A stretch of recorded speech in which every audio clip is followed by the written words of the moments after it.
I ain't even played with it that long last time. But luckily I got the car charger, so we're gonna finish charging it in the car.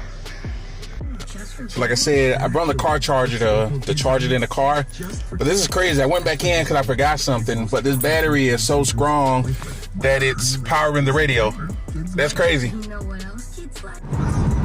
Alright, see, it's done. I didn't have that much longer to go. I'm not really sure where I want to go. It's this park I go to that has a good spot for jumps, but it'll probably be like dark by the time I get there because like 30 minutes away. So we're gonna figure it out. All right, guys. Like I said, I didn't want to drive to that other spot because I know it was gonna be like damn near dark by the time I got there. So I think this right here will do.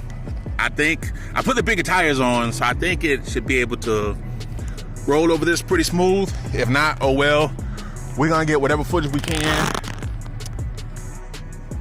Had to relocate that. Other one was just gonna fuck up my shit, so we're gonna see how this one do. A little better.